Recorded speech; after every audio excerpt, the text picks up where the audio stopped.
Hello, dear colleagues. Good morning, good afternoon, good evening.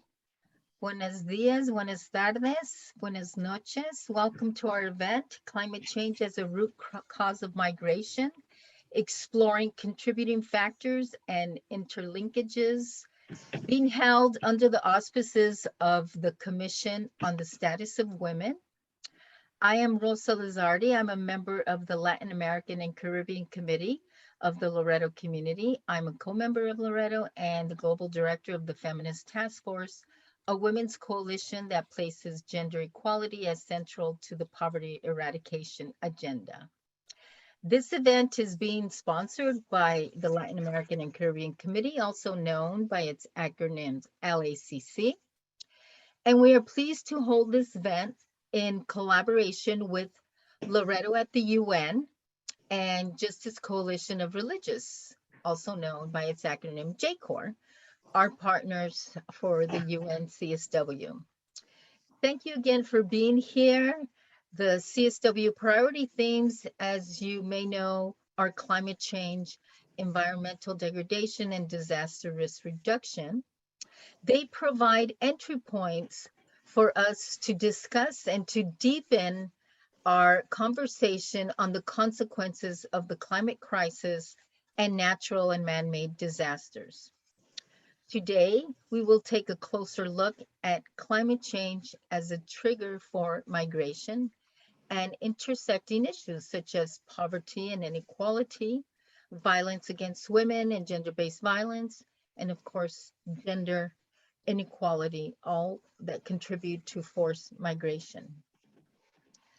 To begin, I want to just give a little background on the issue. And I regret to inform people that one of our speakers, Cecily Kern, unfortunately was not able to join us. We will be showing a short video that she made with the LACC as part of our immigration spotlight process, in which she elaborates a little on what is happening at the UN with regards to the global compact on migration, um, of which she and I'd like to highlight Teresa Blumenstein, who is with us today. I've been working very diligently on the global compact on migration. And I also want to say that Teresa is the coordinator of JCORS, so we want to thank her for her collaboration, as well as Beth Blissman, who is the Loreto representative at Loreto at the UN. Thank you so much for your collaboration. And actually, I just see that Beth Blissman has joined us, so perfect timing. Thank you, Beth. I was thanking you and Teresa both as collaborators of the LACC on this endeavor. Our pleasure. Thank you.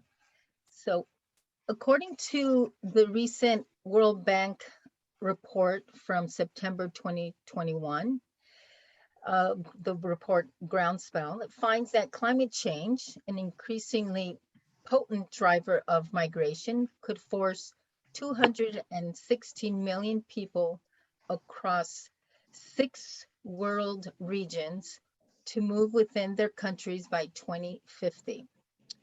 Hotspots of internal climate migration could emerge as early as 2030 and continue to spread and intensify by 2050.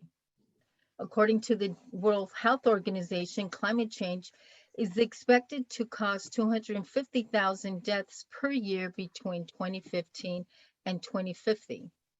But climate change does not affect everyone the same. In fact, the most impoverished people on the planet are those who often are the least to blame for climate change, and they typically bear the of the impact.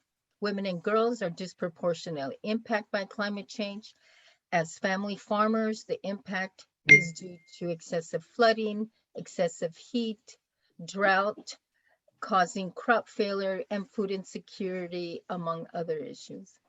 Women and girls are more exposed when disasters and climate change hit in terms of water and food shortages and economic insecurity in their families.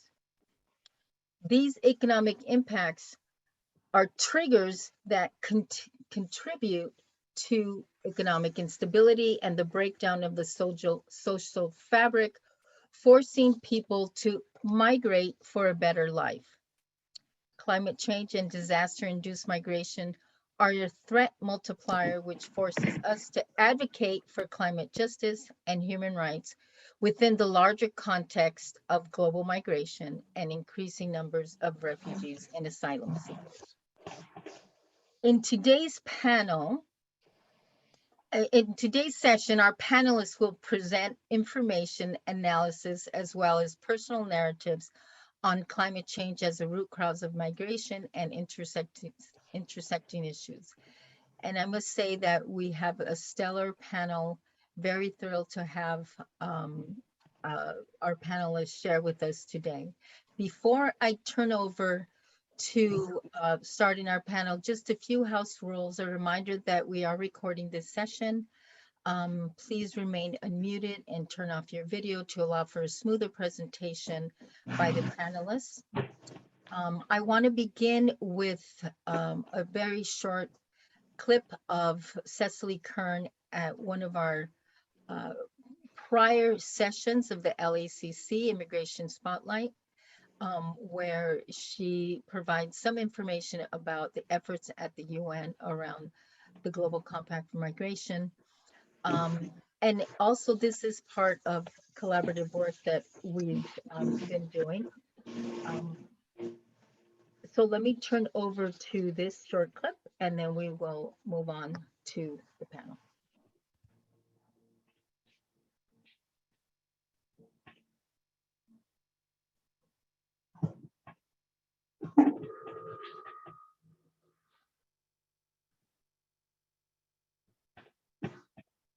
Hey everyone, it's really nice to see so many familiar faces.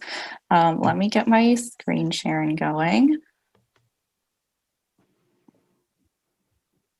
All right, hopefully you can see this. Okay, perfect. So with the time we have, we're going to share from our experience in international migration policy spaces at the United Nations, and more specifically on the Global Compact for Safe, Orderly, and Regular Migration. And we're going to briefly discuss the role of the United States and then move on to some recommendations on how the Loreto LACC can engage in action and advocacy related to this process. And for the most part, we'll be referring to the Global Compact for Safe, Orderly, and Regular Migration as the Global Compact for Migration, or the GCM, or just the Global Compact. Teresa, I don't know if there's anything else you'd like to add to that, but okay. Great, proceed. Perfect. So the GCM is the first intergovernmentally negotiated agreement prepared at the UN to cover all dimensions of international migration in a holistic and comprehensive way. And we'll go over what's in the document, but of note to this group is that with the GCM, the international community for the first time makes specific commitments to not only address climate change, environmental degradation, and disasters as drivers of migration, but also to protect those who are compelled to leave their countries because of these events. And the GCM is a General Assembly resolution, so it's not a legally binding international treaty, which would require ratification from individual governments, but it is politically binding on all member states of the UN. Migration is one of the international community's most important, complex shared issues, and with multilateralism being the most obvious way to address it, it makes sense that it would be addressed here. But because it is so complicated, it took a while for it to actually come to the agenda of the UN. because it's an inherently international issue, migration is something that individual governments can't address on their own. And at a time when multilateralism was and actually continues to be facing really strong headwinds, the Global Compact demonstrates the power of compromise, consensus, and collaboration, even on the most difficult global challenges. For 2018, there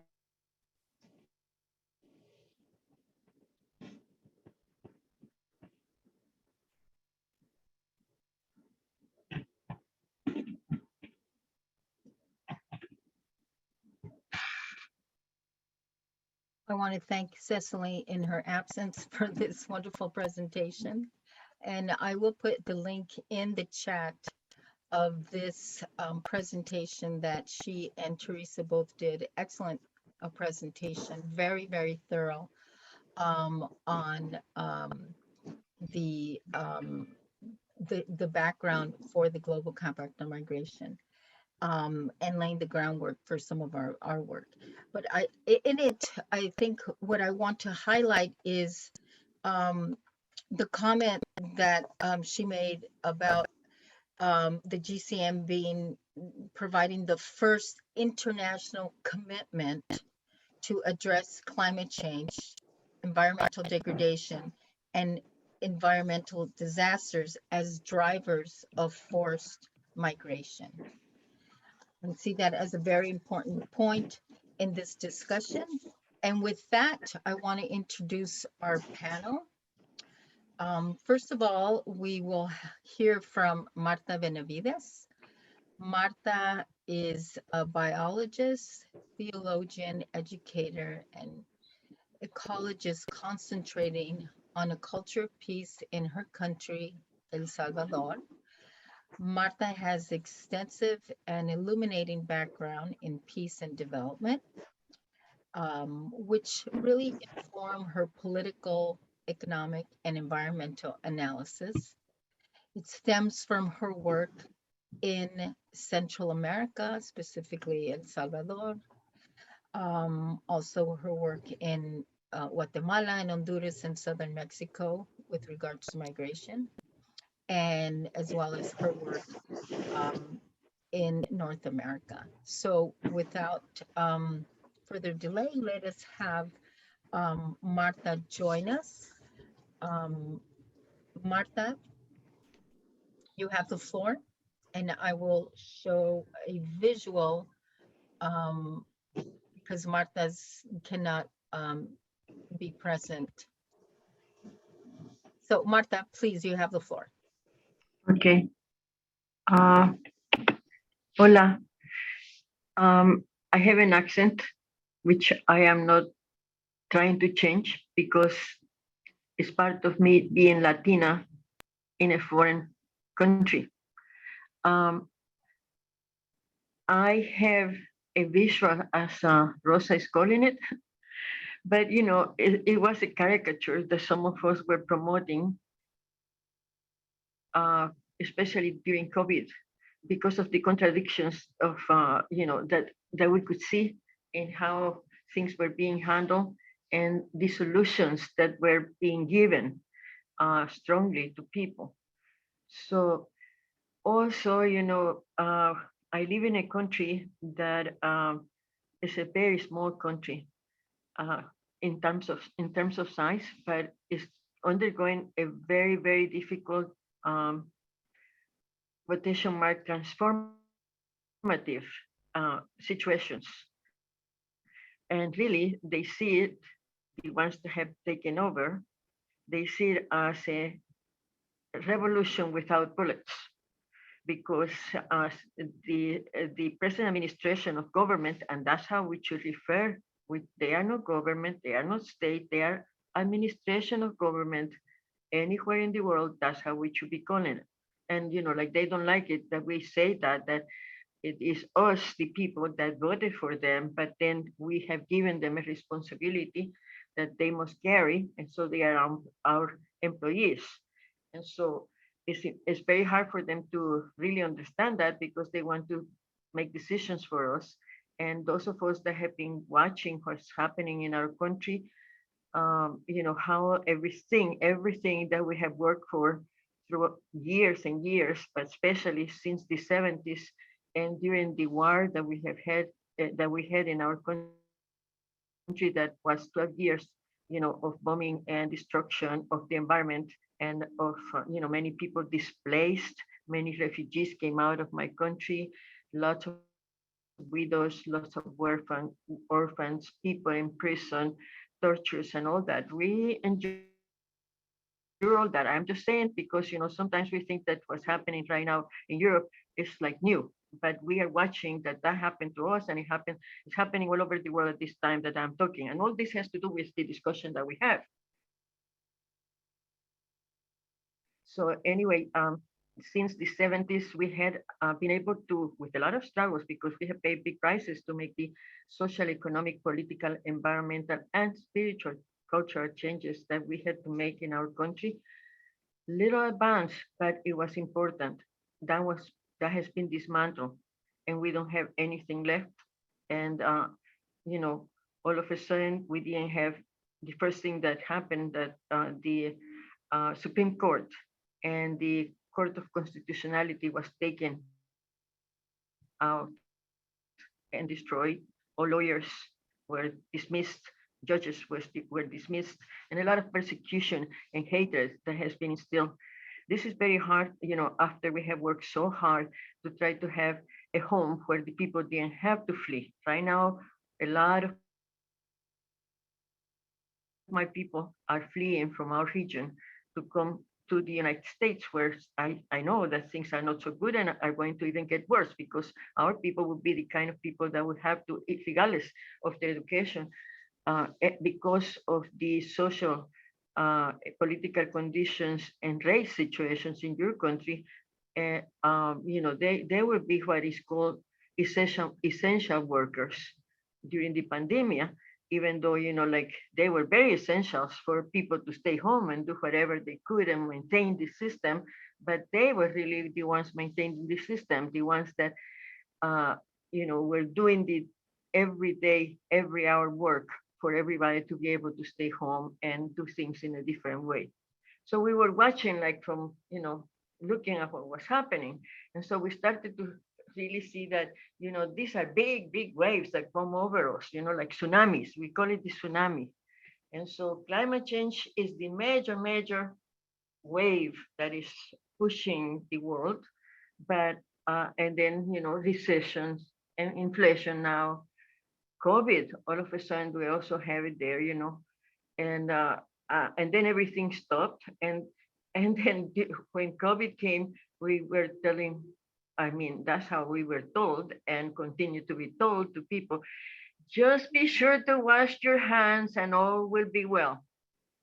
And, I belong to a country where the big majority of people, if, like at least 2/3 of the people have never had water in their homes. They haven't had a house, they haven't had jobs, they haven't had education, they haven't had opportunities. So you see, all this is related to the recessions, to the inflations, to the climate change, so we don't think that climate change and migrations are root causes, but is the result of how we have lived this life, where, a system has been constructed and developed with structures that make it possible for very few to have everything, and even under a situation such as these ones that we are discussing, they can get enriched. So many people, very few, but people got very enriched during the COVID and continue to get rich. And now they are even talking to the fact that with this war that's happening in Europe, some people are even going to make much more money. And you just see, because in my country, we have been also forced to take cryptocurrencies instead of the dollar. And this is part of a big movement that's going on around the world, where some people feel that, the banks keep stealing from people. People cannot have any money in the bank because if they have a dollar, You know, they might still have the dollar, but when they go and get it, they can only have, you know, they can only purchase what would be like 80 cents or 75 cents or 50 cents of a dollar. And so all these, you know, people that really have to go through these things, they pay attention. We pay attention and we say, huh, this is not right. You know, you start by saying that it's not right, and then you start talking with each other, and you see that it's a big setup where, you know, these arrangements work for people to have the kinds of unequal conditions that we keep talking about, you know, in especially as it relates to women, and then those conditions force people to live in very unwanted and difficult social conditions. So, for example, all these things are really, you know, poverty and all that are the results of the very, very unnatural way that we live and that we consider for a long time to be, you know, normal. And so people kept saying during the, you know, during the beginning of the COVID and all that, that they couldn't wait to go back to normal. And we were saying, but that's that normality that got us to be so abnormal. So I am saying here that we have to pay attention, that we have been asked to seek the truth, that the truth shall make us free. And that's how we should see everything, you know, figure out what really is that is happening and how we contribute to that. How, you know, every country is part of these processes. So, for example, there is no way, after all this work that we do at the UN and all this analysis, and we agree with, for example, this whole thing on migrations. I have been working forever on that, but there is no solution because every year there is going to be conditions that force more people to to leave their countries. Not that they choose to. I just talked with some people that are, you know, migrants in the United States, and I asked them, why did you leave Honduras? Yeah, I know why, but then I asked them, you know, it was that there are so many storms and so many things that happen that they cannot cultivate their own food, that the northern part of the Atlantic has been taken by some companies and some people that are, you know, supporting the drug traffic, and the drugs are coming through that area from Colombia to Honduras to Guatemala, and then going to Mexico, and then, you know, to the US where people use it. So when we watch all these things, we say it is the unconsciousness that has us where we are at. But so at the UN, we talk about all these things, but then we see that there are root causes. But what we are saying is that is lack of education, but not the regular education. It's the kind of education that when we say we must make peace with nature, we should know what to go and do and why. But the education is not prepared to really make us whole human beings. Instead, it's helping to create a lot of people with holes that have eyes to see and don't see, that have ears to hear and don't hear, that then they would say, you know, let's go back to normal, as if the normality that we have is really normal, you see. And so I am asking, especially because, you know, you are part of a group of people that come from a spiritual background, as I'm going to call it, even though, you know, like it's religious. I think that we have to have that insight to be able to see that we are not in hell. I mean, we are living in a paradise. But as my mom said, yes, it's how we live that we create evil, that we create the devil, that we create, you know, hell. So how do we live in such a way that we can really say, for example, the Lord's Prayer, thy will be done here on earth as it is in heaven, you know? And I don't think that it was created so unconsciously. It is that that's how we should be living our lives. So that when our priority should be take care of planet, which is our home, Mother Earth, and then, you know, take care of planet so that we can take care of people. but not in an abusive way and not as a means of prioritizing planet so that we can be served. No, we and the planet are one. We are the oceans are one. So everything that comes from the UN to me is very spiritual, but we don't apply it. And so we talk normally about things that are very abnormal. And like I know that that is kind of hard, but I also know that it is possible if we so choose it.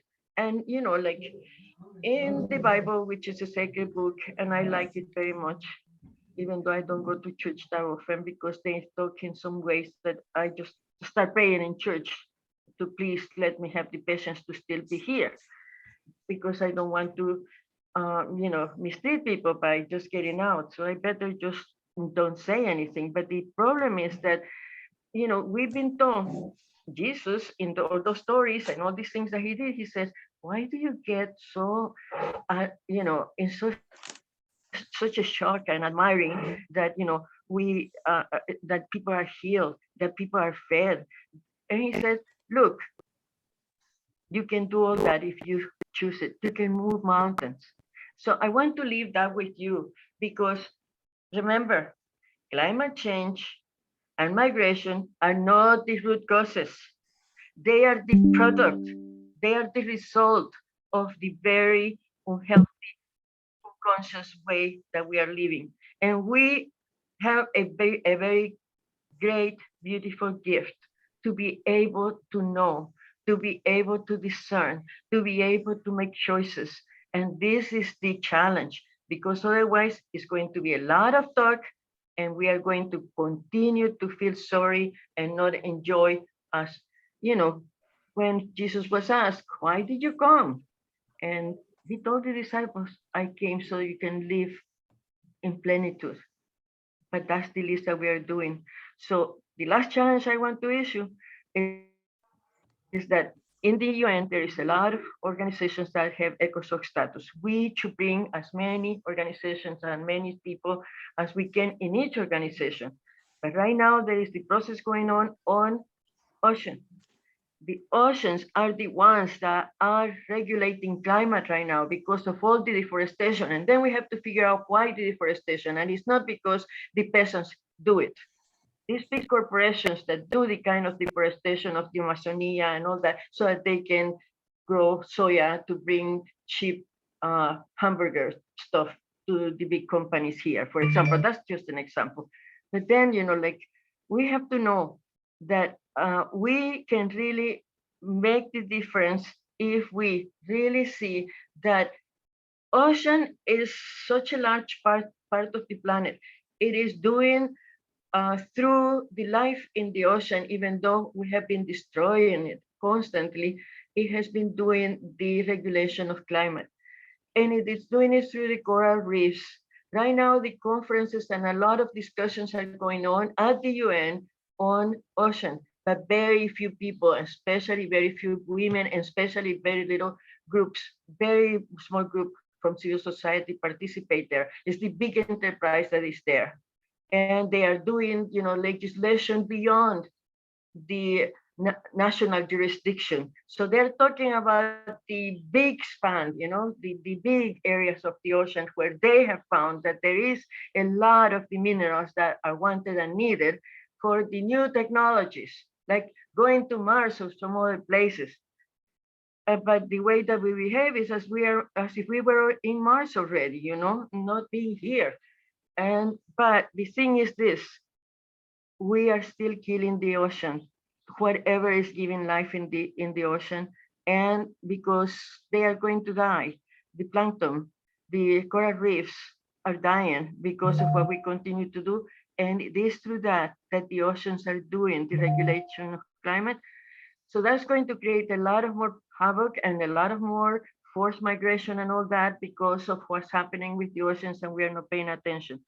But besides that, the ocean is not going to be able to take the CO2 out of the atmosphere any longer, and is going to start also emitting methane. So I'm just I thought I better share like that with you because this is these things that I think about a lot, and I'm working with all these things I'm talking about with you, and I thank you for this opportunity.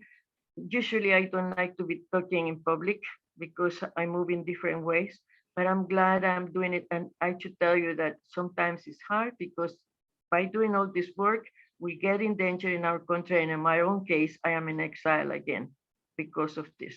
And this is like the fifth exile in my life. And that's why one of the reasons that I cannot put my picture there, because it is very dangerous for me to even be talking like this with you. Gracias. Gracias, Marta. Thank you so much for really flipping the analysis in stating that, you know, climate change and migration are the results of a system developed with structures that contribute to an unsustainable world.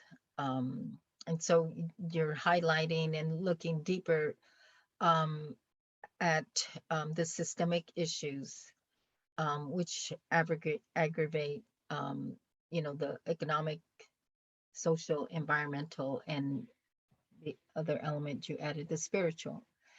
And thank you so much, because we do know and we realize how your words put yourself at risk. We don't all live in a situation such as yours, so we are very, very grateful to you for coming today and delivering this very holistic message.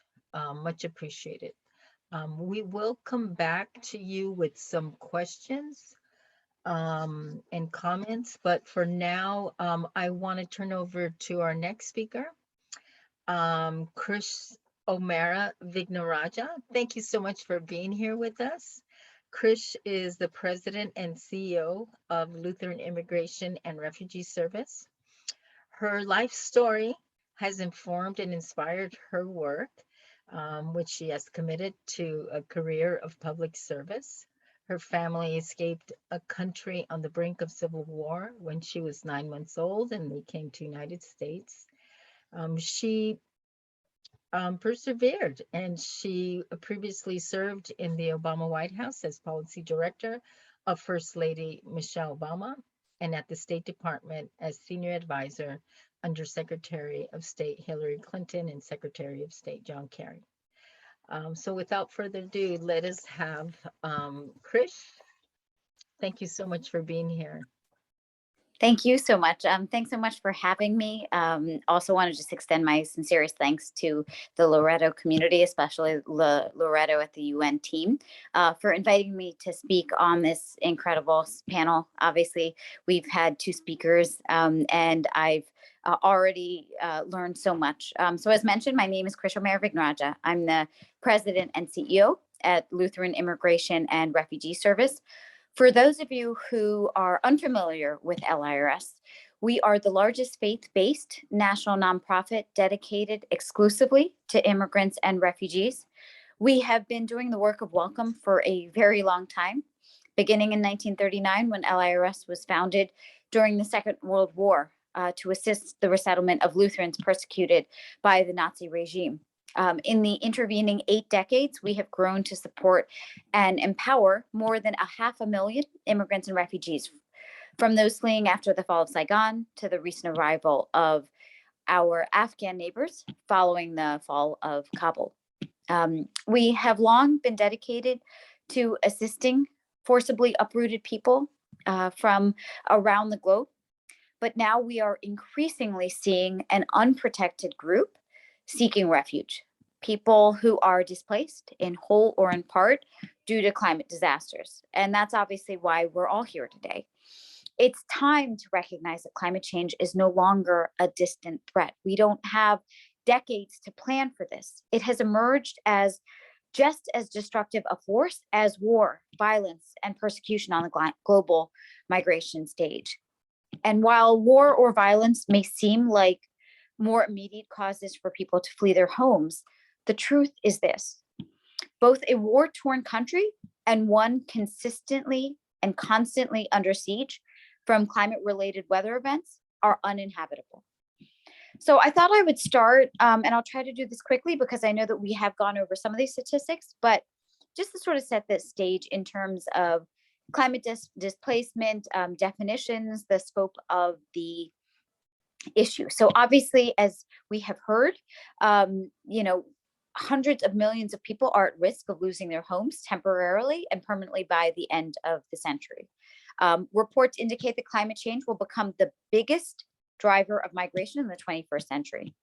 As we know, the United Nations High Commissioner for Refugees, UNHCR, estimates there are 20 million people internally displaced every year due to extreme climate disasters. And as you heard earlier, that 216 million figure of people who will be internally displaced, that's from, in part, a 2021 World Bank report that made that estimate as a prediction for 2050. The Internal Displacement Monitoring Center, IDMC, explains that climate disasters displaced more people than conflicts in 2020. And it's only expected to get worse. Unfortunately, I hate to say this, but it's expected to get much worse. So let's talk about types of displacement. Climate displacement can be caused by one of two types of disasters: sudden or slow onset, or a combination of the two. So sudden onset disasters include flash floods, severe storms, hurricanes, large-scale forest fires, and they usually cause short-term internal displacement. Slow onset climate disasters, including desertification, sea level rise, ocean acidification, air pollution, shifting rain patterns, and loss of biodiversity, have lasting consequences for generations. And slow onset climate change may cause permanent damage to vulnerable regions. Individuals displaced due to slow onset disasters are often fleeing uninhabitable environments that, unlike sudden onset disasters, may not improve over time. So who's most affected by these disasters? You've already heard a little bit about this. So I think it's important for us to take a look at this through the lens of both affected geographical areas and affected populations. So as you heard, and the World Bank has estimated, the majority of people displaced will be in sub-Saharan Africa, South Asia, East Asia, and the Pacific. Small island developing states, SIDSs, SIDS, across the Caribbean, the Pacific, and the Atlantic, Indian Ocean, and the South China Sea are also uniquely vulnerable to slow onset climate disasters, especially sea level rise and loss of biodiversity due to global warming and the subsequent thermal expansion and ice sheet and glacier melting. So as Marta mentioned, the oceans that once had been helpful in addressing the climate crisis are actually, because of their warming, going to contribute in some fashion. And as Marta shared, we've seen significant issues in South and Central America and within the United States' own borders. As you heard, we see, as a result of the geographic regions of affected areas and the inequities in the immigration and refugee resettlement program more broadly, that this will have a disproportionate effect on Black and Brown communities and women and girls. While migration, if managed properly, has the potential to be an adequate measure to cope with some of the effects of the climate crisis, migration also carries specific risks, particularly for women and children. So I know one of the things that we just discussed was how water and food shortages particularly impact women and children. Well, also we see that displaced persons who lack legal status or legal pathways for migration, they might be economically exploited, exposed to dangerous conditions at their places of work or homes, face discrimination and violence, or become victims of trafficking. And for this reason, migration as a resilient strategy for those displaced must be met with a U.S. legal system that bolsters protections for women, families, and communities to ensure that resilience can be sustained. And I'll talk a little bit more on that later. So the throttling and dismantlement of the asylum system under the previous Trump administration and the current Biden administration's continued use of deportation, Title 42, and the Remain in Mexico policy, MPP, has implications for those displaced by climate disaster as well. If climate displaced people cannot access the asylum process or can't, then what's going to happen is many are forced to remain in dangerous conditions, regardless of whether those conditions are persecution-based dangers, like authoritarian violence, or climate disaster-based ones, like droughts or flooding. Of course, it cannot go without mentioning, too, that many of the disasters driving climate and the crisis are caused by wealthy nations, such as pollution that has historically come from countries like the United States. And I'm so grateful for this discussion because protections for climate displaced people are conspicuously missing and desperately needed. We cannot divorce climate displacement and migration, and yet climate displaced people are not explicitly protected under the 1951 Refugee Convention, its 1967 protocol, or under international law. And I know Cecily had talked a little bit about this. The 1951 Refugee Convention and its 1967 protocol established legal definition of a refugee under international law. And according to this definition, a refugee is a person that has moved internationally due to A, persecution for reasons of race, religion, nationality, membership of a particular social group, or political opinion. B, armed conflict and ongoing violence that may have ties to any of the previously mentioned affiliation. C, persecution based upon sexual orientation and gender identification. This definition does not include those who are forcibly displaced by climate disaster on its face, which means that climate displaced people who are not otherwise eligible for refugee status based on the above definitions do not receive protections that are afforded to refugees that meet that definition. So because of the lack of legal protections, receiving countries are not legally obligated to protect people displaced by climate disaster that are not otherwise deemed refugees. And that leaves millions with no real option for refuge. So in this last section, I just want to lay out where this leaves us and what LIRS is doing about it. Obviously, you know, this is a global crisis. It's part of why you're here in this conversation. And yet little has been done to protect and support climate displaced people. While not all who are displaced by sudden onset or slow onset disasters require international relocation, many do, and find themselves facing extremely limited options for international mobility. So to put it bluntly, existing protection pathways are either incomplete or woefully inadequate. But we believe there are real solutions and that the US has unique capability as well as moral responsibility to strengthen its protection pathways for these individuals and to serve as a global leader in climate resiliency. And that's where faith-based and frontline communities come in. So last fall, LIRS released a report entitled Climate Disaster and Protection Pathways for Migration, offering congressional and administrative recommendations for protection pathways and supporting the creation of bilateral and regional agreements. Current US immigration law, as some of you may know, provides some temporary humanitarian protections for persons seeking safety outside of their country following sudden onset disasters, including temporary protected status, deferred enforced departure, and humanitarian parole. We believe that these short-term protections must be expanded and used more broadly to protect lives and help stabilize countries experiencing an immediate disaster through such actions as, and I'm gonna name a few here.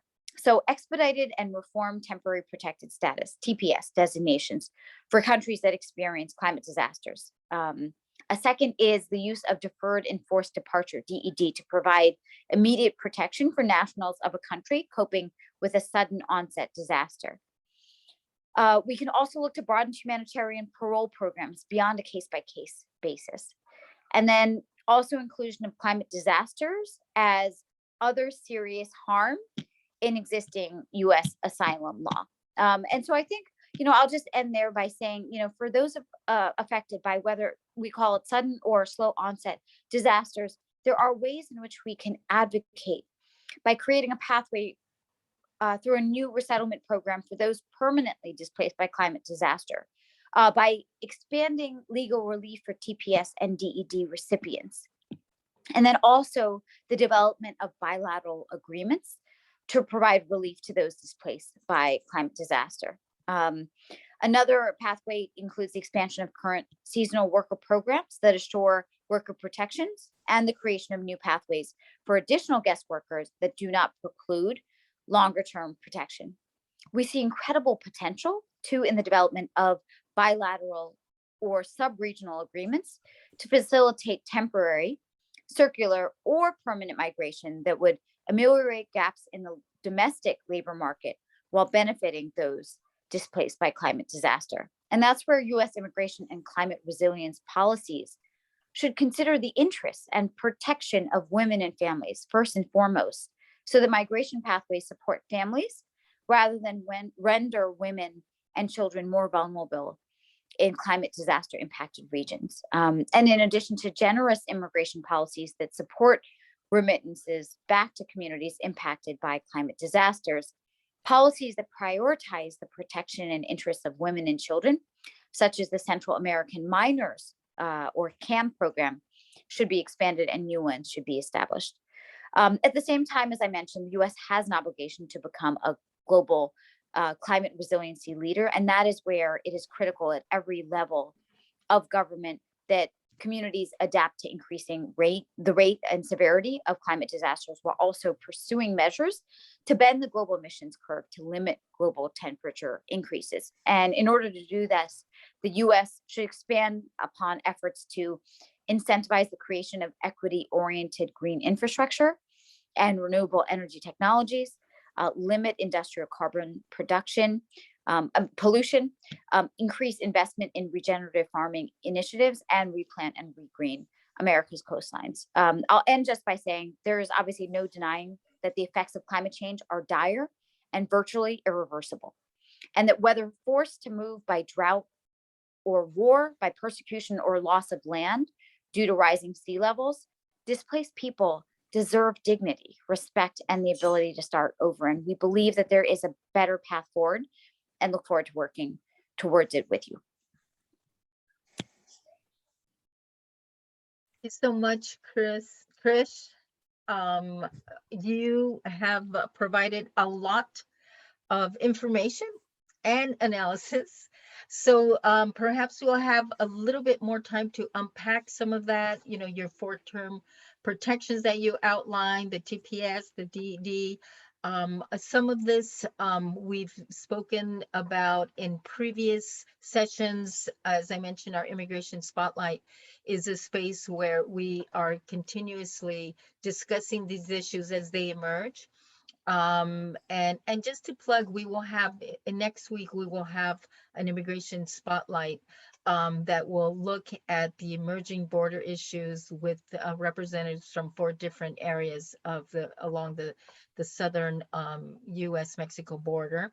But this really gives us a lot to look at. And thank you also for bringing in the race issue and how Black and Brown, and of course, you know, women and girls, women of color, are disproportionately impacted by this. I think that that is a really good segue to our next speaker, who I will bring on. Let me just introduce Josiane Muka and have her join us here on the platform. We're so happy to have you, Josiane. Josiane is a community organizer with Espacio Migrante, one of the LACC partners. Espacio Migrante is based in Tijuana, Baja California, Mexico. Josiane is originally from Cameroon, and she was forced to leave that country to leave behind her family as well, and immigrated to Mexico, where she's been living in asylum. She has been working as a community organizer with the African community along the border, She will speak to us about her personal narrative, having to migrate from Cameroon to Mexico, and also talk to us about how that transition has been for her, facing discrimination and racism and economic insecurity at the border prior to becoming a community organizer with Espacio Migrante. So Josiane, welcome. It's so nice to see you again. Thank you for being with us.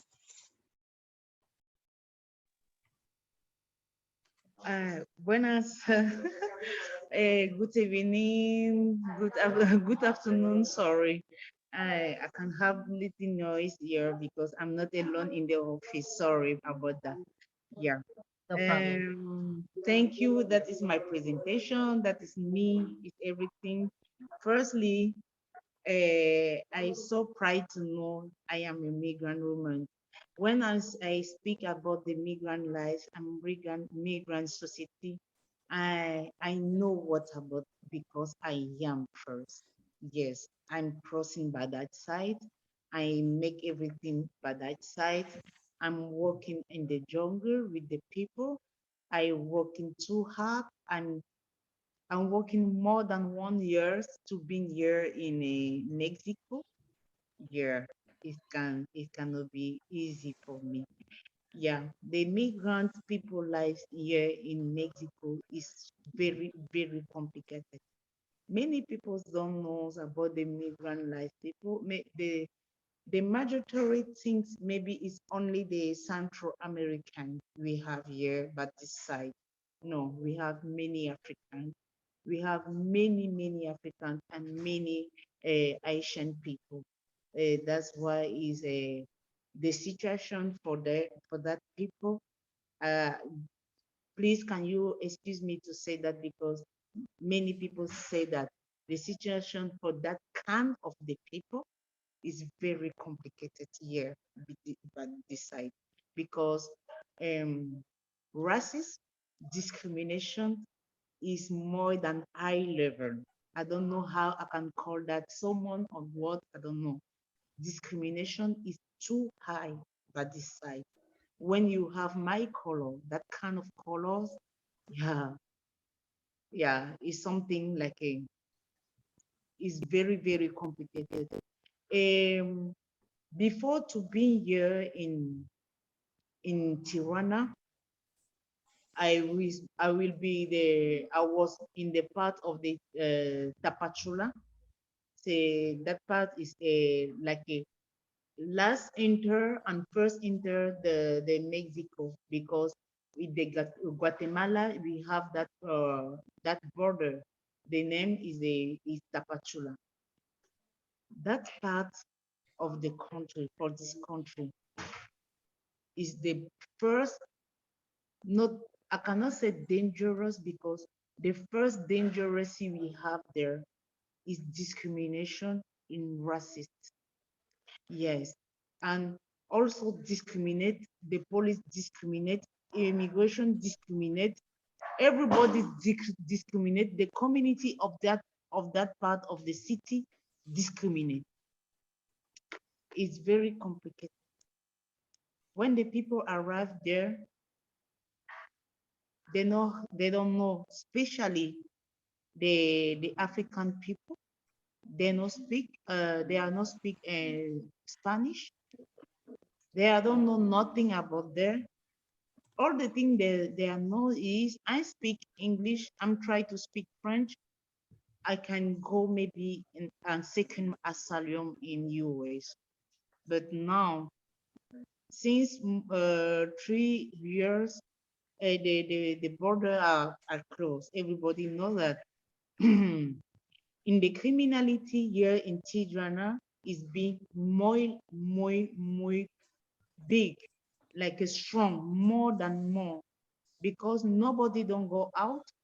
The people here, the Black people community, when you are not have a document, you cannot working because you don't have a document. If you not speak language, how you can working? In my part of the work, I'm trying to help the people, the African, when they arrive here, the Asian people also to to enter in these classes. We call that Spanish courses of the Espanol, the class of the Spanish. That people, we have the professor, the volunteer professor, they give the class in the migrant people. I'm also continue to take my classes. I am a last level of the Spanish class, and I'm so proud of that. But not everybody have the same luck like me, because when they close the border and decide to be there, I say, okay, I'm not decide. I'm not have a choice. Yes, I be there. I say yes. I can try to make something good for me and also my community. I'm slept on the street. Many people they know me, know that I'm slept on the street. I don't know where I can go. The Espacio Migrante told me I live here. I'm starting like a volunteer. After volunteer, I help the people when the COVID starts. Really, COVID start. We need the personnel to help the people, the migrant people. They are having COVID. I give myself like a volunteer to help all the migrant people, not the African, not only the African, all the people, Central American, all the people, Chinese, African, Haitian. I help the people. I support the people they are seeking or about the COVID. Yes, I working with OEM about that and alter filter. Alter filter here is some place we put the people for the quarantine. After the 10, 15 days, yeah, days, if the people have a COVID, we can track them, but for another side. That is just only to explain how I make it. Really,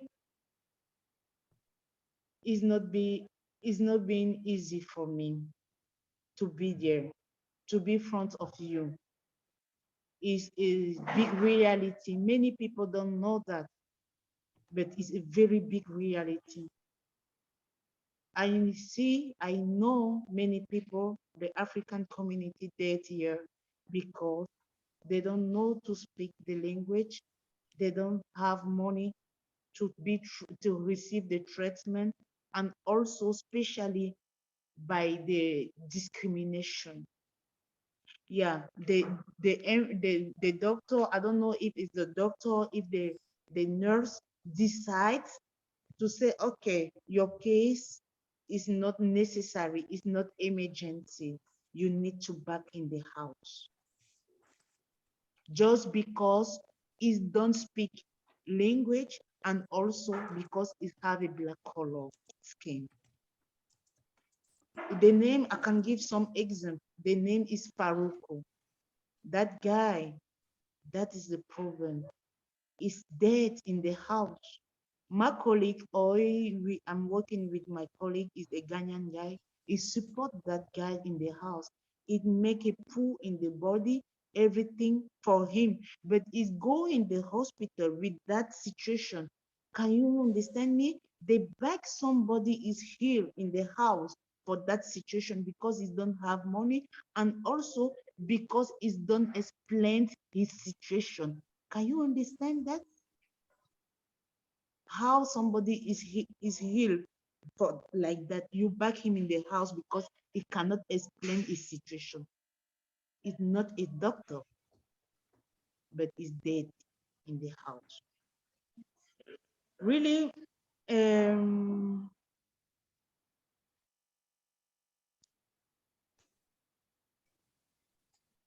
it's very complicated because when I'm speaking with you, it's like a flashback for me. I'm realized by the way I'm crossing to be in front of you, really. I'm so like I see like the people suffering to be here in front of you. And my work, I'm so proud of my work. I'm really proud of my work because just the smiling somebody giving to me is like everything. It's like a more than gold because the people need that. The people need that kind of the help.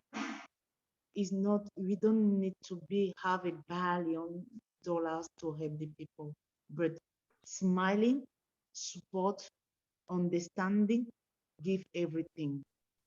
Today I am a community organizer. It's a big job.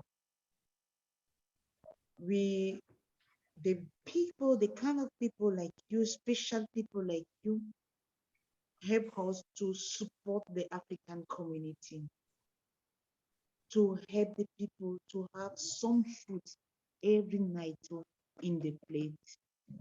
I want to continue the little bit story. When I'm starting like a volunteer, I starting to speak with the community African. In the COVID, and that's there's time starting also.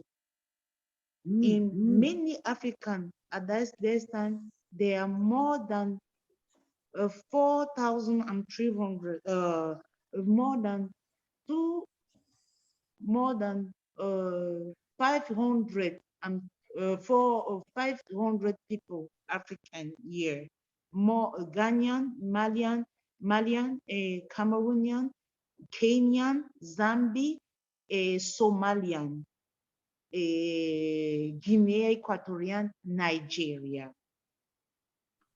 Can you imagine? They are remove all the black African, all the black skin color in the work because they accuse them to have a virus, the virus COVID. Yeah. All the black skin, they are removed there in the work because they decide all the black have a virus COVID. We don't want to work with the black. At 2020, when we decide to go by the house to help the people, we saw more than 20 people in the room sleep in the floor. The people. I'm crying.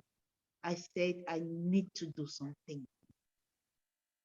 That's why I said, thank you firstly to you for your hurt, for your understanding. That's why I'm saying, if we give you the opportunity to say the reality we have here in TJ, I will telling you, I can explain to you.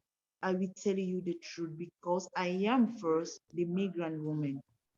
By grace of God, I'm starting the process to bring my family here. I have tried 3 kids. And the process go well, but I spent more than 1 year to bring the children, not because I'm not having the necessary to bring them, but because why she can success to bring the children here is something political, it's politic, but it's true. Because she's arrived in Mexico, now she want to bring another more black. Yeah, that is true. It's politic, but that is true.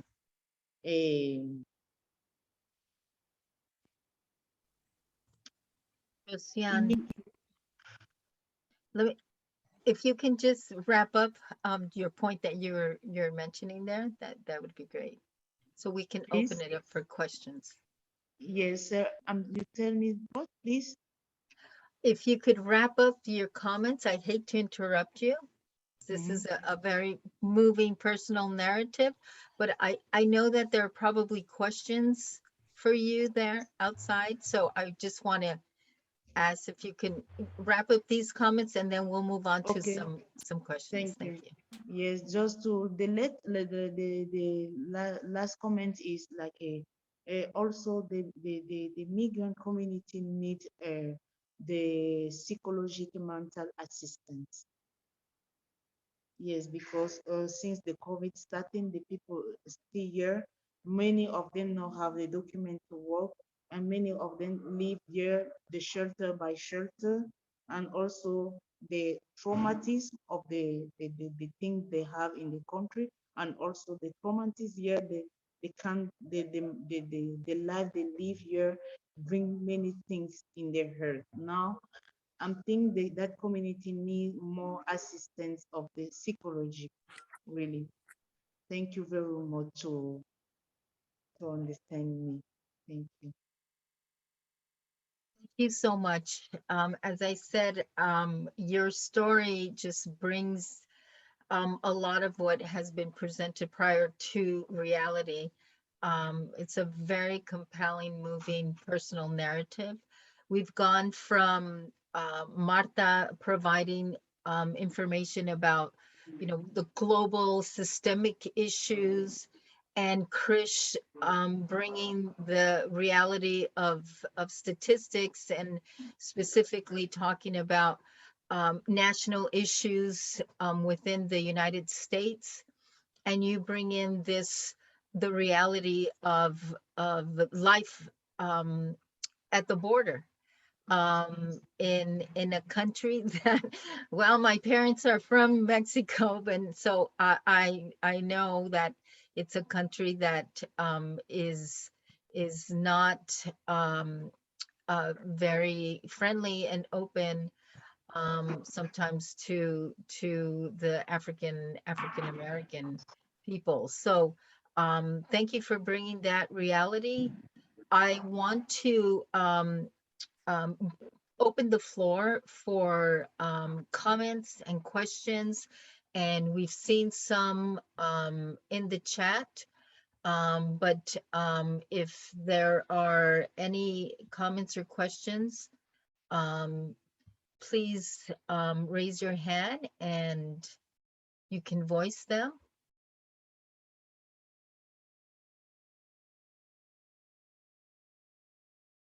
I'm trying to, I see that there are some comments um, directed to our speakers, going back, recent ones. Thank you, Josiane, for your beautiful, honest, personal testimony. I don't know if you're seeing those comments. Josiane from Winifred. I don't know, Winifred, if you want to vocalize them yourself, since I see you there. And Marta, thank you for putting that in the chat. Good time together. Glad that we have time to chat, and even better to discern and challenge. I'm hoping that that's not you leaving us. So let me invite, is that Winifred? Are you unmuting? Okay, let me invite Winifred, and I hope, Marta, you're not leaving, so we can have comments from the speakers after this Q&A. Thank you very much, Rosa, and good afternoon to everybody. I was a little late coming to the event, but when I came, Martha was talking, and really my heart jumped when I heard her voice, because over the COVID period, I've had no contact with her. And Martha, since I came here in 2008, and she was already, I think, a seasoned warrior at the UN at that time, you were always an inspiration to me and always challenged me. And I really appreciated that. And I felt, as you were talking today, the truth of how difficult it is to do something about the situations that exist. And you were talking about the planetary crisis as I listened, and trying to address it, looking at the whole issue of spirituality coming from our religious traditions, and recognizing the pain suffered by people. And then when I heard Josina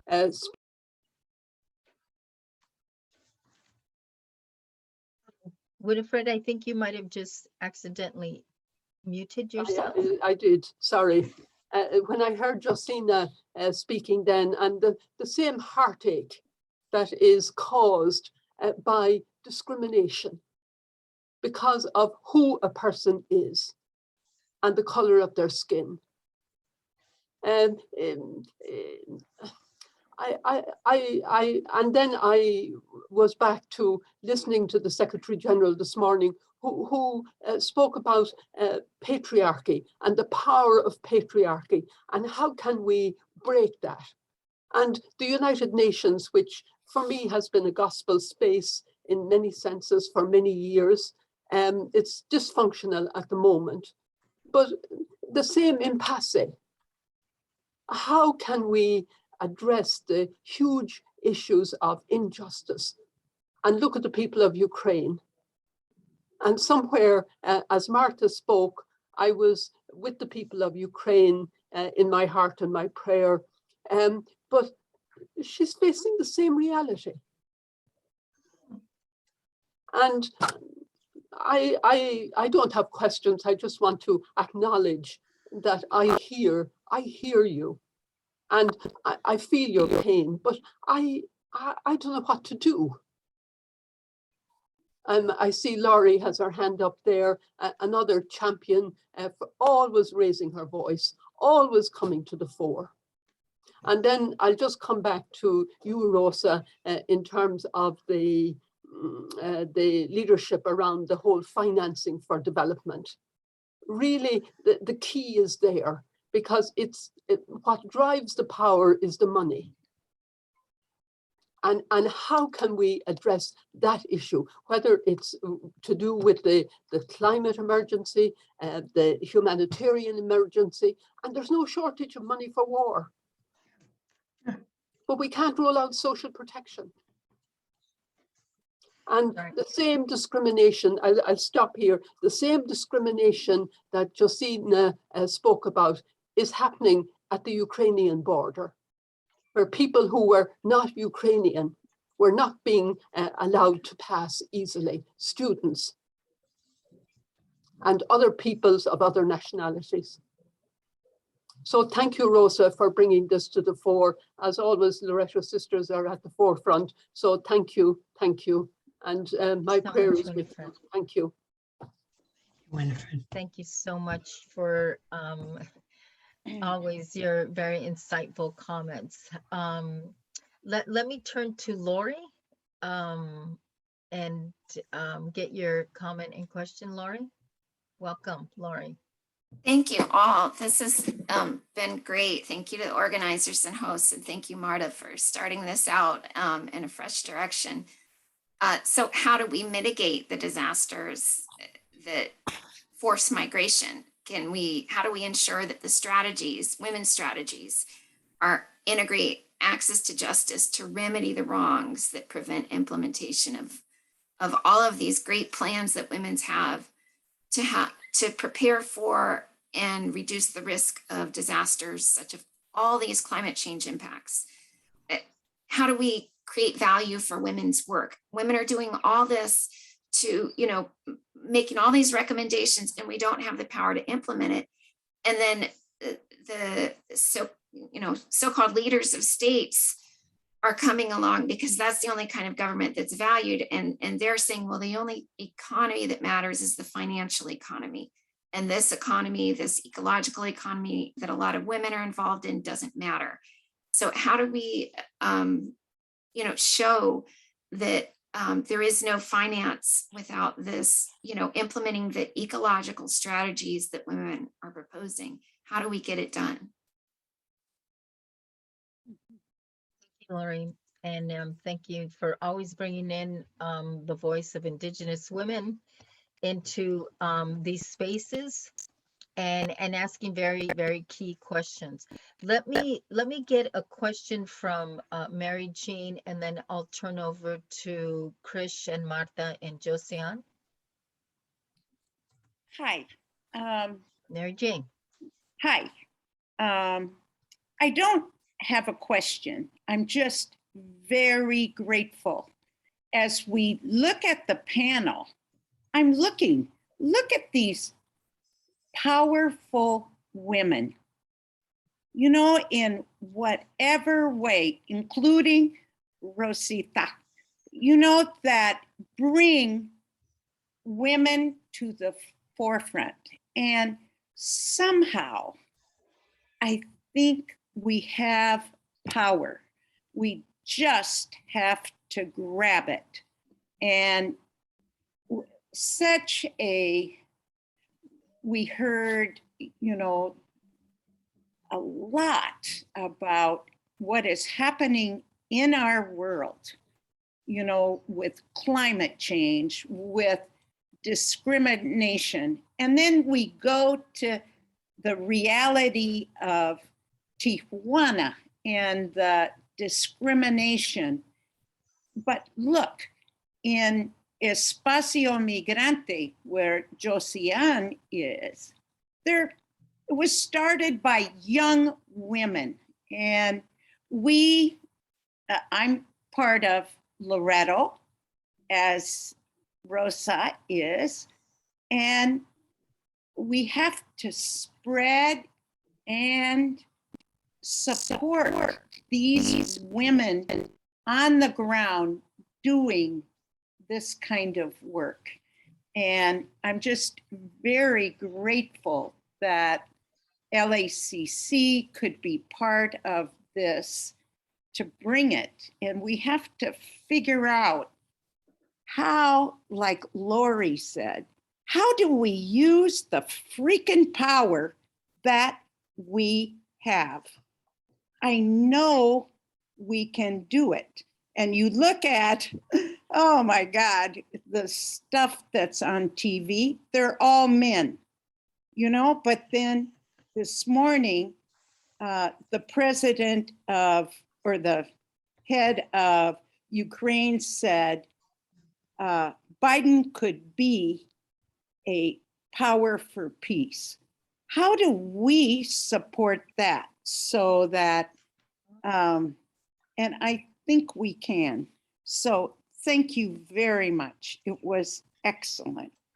Thank you, Mary Jean, our wonderful leader in the LACC, for your example. I mean, I think just to tie in some of this, and then we'll go to the speakers. It's when you're bringing in issues of peace, it's, you know, pushing for peace rather than war, because when you have that, we already seen Germany increasing their military budget, and those funds are funds that will be taken for social protection, for reducing climate change. And so, yeah, as Martha is saying, this is all very much related. So let me turn to Krish and then Martha and Josiane for comments and responding to these comments and questions. Sure. So I guess I'll start, but I certainly like to hear from my esteemed panelists. I suspect I'll learn more because I think they bring such unique perspectives. I mean, look, I say this as someone who, I lead one of the 9 refugee resettlement organizations here in the U.S. that partner with the U.S. Department of State. And of the 9 agencies, there is only one woman who leads them, and that's me. And, I say that as a point of pride for LIRS, but I say that as a point of shame for what we as a, kind of a sector represents. The majority of my staff are women. And that's true, I think, across all of the agencies. And so why is it, right, that I am the exception and not the rule? And I think that there is a real opportunity here because we know the intersectionality between all of these issues. We talk about how economics and the climate crisis intersect with the migration that we're seeing. And when we talk about how a scarcity of water and food impact people, as was mentioned by Rosa, of course, women and children are bearing the brunt, but women in terms of, actually being able to access these resources, but even going to get, women water from a well, women bear that burden. And so, there's studies that have shown that obviously impacts their economic productivity. But likewise, when you look at conflicts like that between Ethiopia and Eritrea, right? When we talk about war and peace, clearly the climate crisis is affecting, the diplomatic negotiations, the interaction between those countries. And so that's where I think that it's critical for us to acknowledge what I think that this discussion has highlighted, which is, and I don't want this to sound overwhelming, but we can't approach any of these one issues with blinders on, because we know that each and every one impacts the other. And that's not to say we should just throw up our arms and give up hope. It's to say that, frankly, in my biased opinion, I believe that women have a strong understanding of the holistic approach that is required. And I think that that is an opportunity for us to exercise our leadership.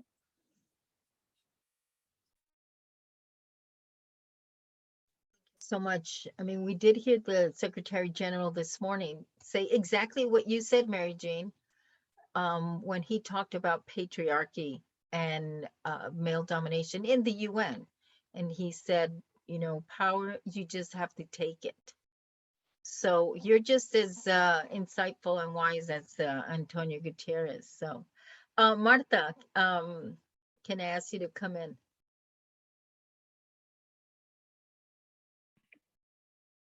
Well, I was listening and thinking, that it feels like we cannot do anything, right?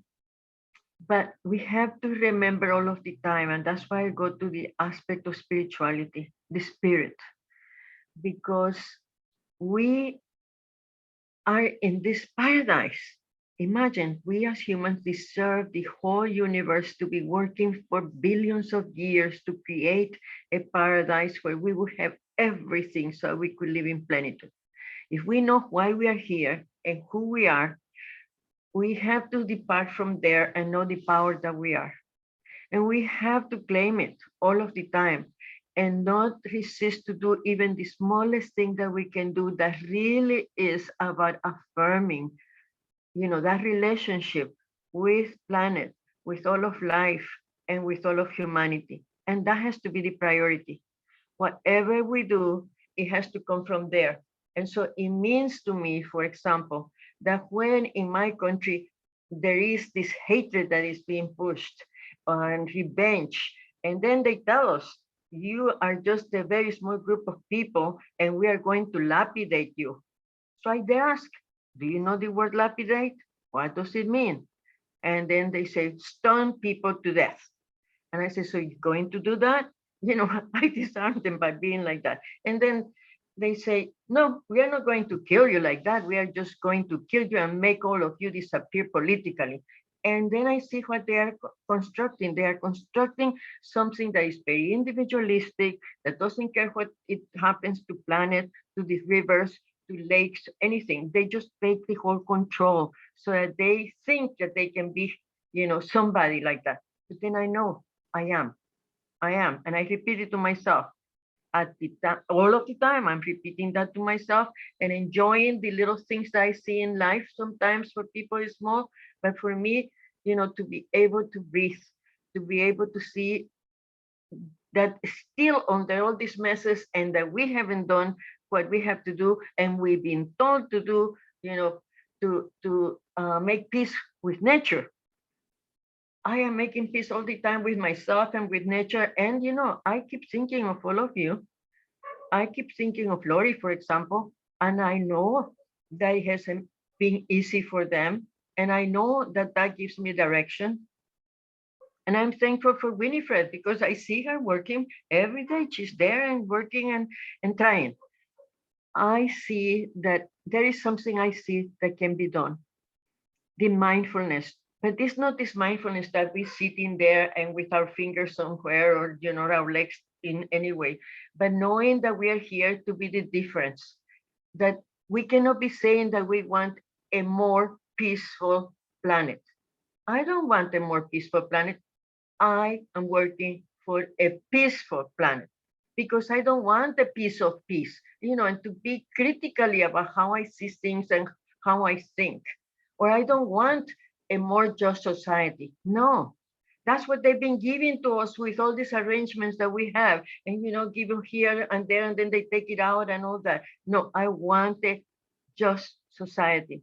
So to me, as I've been doing all the work with the UN, is a means of keeping in mind that I am part of that whole community of nations, but they are not working properly because everybody's just trying to do something to solve the little bit, but people have to be paid to do that.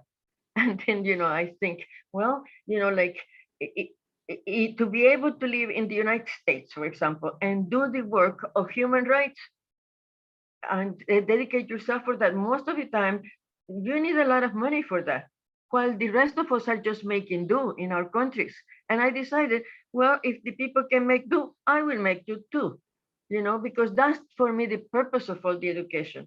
And in one of the meetings that the UNDP had in my country, they're talking about all these things. And I told them, look, if the United Nations has been created for peace, for the purpose of preventing war, and to process and do everything about that, all the result has to be for peace, then the culture of peace and everything we do has to be that everything that is done has to have as a result the manifestation of peace.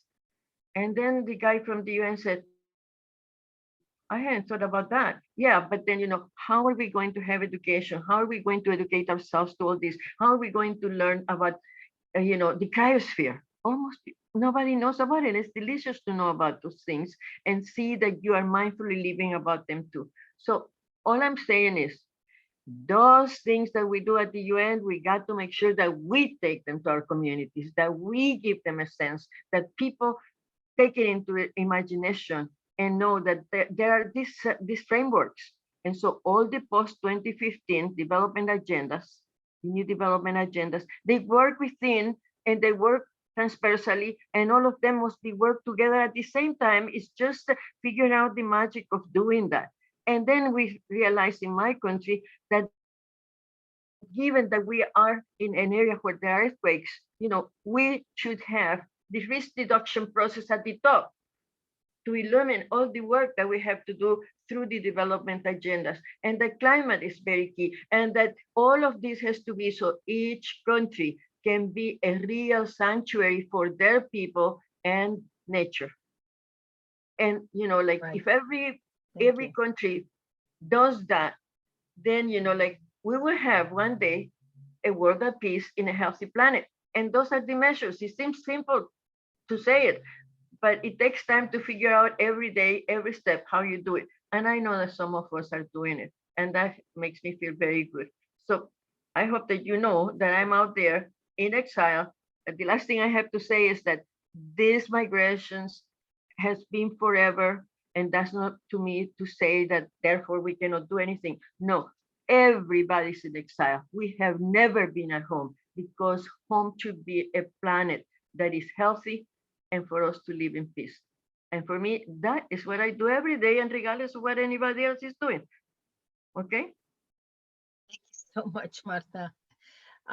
You're really kind of easing it into making it easy for Josiane, because she is bringing it to her community. She is creating community and has found support. So let us give you the second to the last word. The last word I'm going to reserve for my colleague Sally Dunn, and possibly if Teresa's still here to talk about next week's event. So Josiane, thank you, please. Yes, thank you. To conclude that, to say my last word, when Martha speaking, something come in my heart immediately. One question. We are speaking about the climate change. If what is the climate change? If the people don't respect another people, if the people don't love the people, because the climate change is like an energy. If the people give the negative energy, how the nature can support that kind of the negative energy? The nature cannot support that. That's why I'm saying we need to purify. We need to give education. That is the new kind of education we need to give for the future. Because the children we have now is the future, is for tomorrow. If we don't give the new education for the people to understanding, we don't want to make the difference about the people. We don't want to discriminate it. We need to respect and love. That is the keys of the love in the world. Love, acceptance is the key of the love in the world. If you want to live longer, you need to love. You need to forgive. You need to accept. Because in the Bible the word said, love support, love. Love never tired. Love don't lie. Love is everything. We need to love. That is only one I can say now. Well, there's Thank not you. much more to say after that. Thank you, Josiane. Thank you so much. And thank you also to Thank you, Krish too. and Martha for bringing in so many different elements into this discussion, from the theoretical and factual to the spiritual, and really grounding us in so many different ways in your own realities. Thank you again to our speakers. I want to bring in Sally for to help me close this, so that we are able to remind people of an important session that we're going to have next week. And also I want to bring in Teresa, who may not be on video, but we would like to invite her as one of our partners. She's a coordinator of J-Corps. So Sally and Teresa, help me close this out and letting us know what we can look forward to in the CSW booth and for next week's Immigration Spotlight.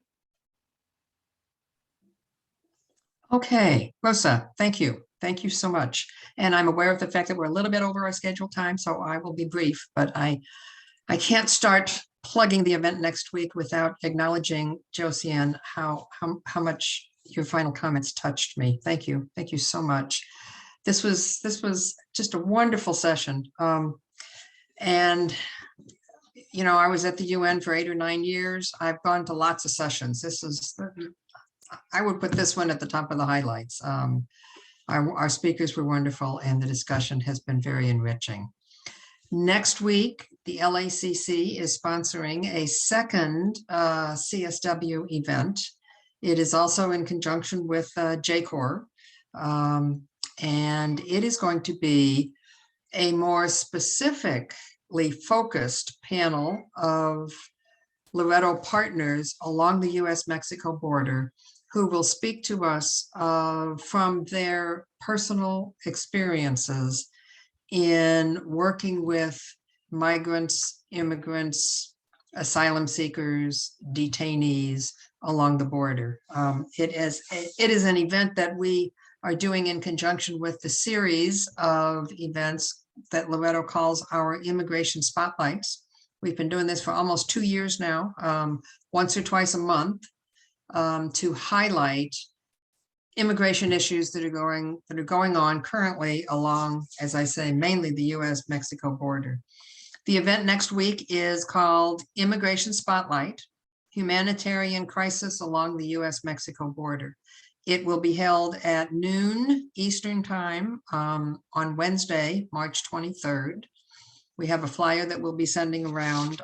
It'll be similar to this, with a link to register. We will have speakers from our partner organizations from Texas to California. We will have Paulina, the woman at Espacio Migrante that Josiane works with. Josiane will return if possible and speak to us again.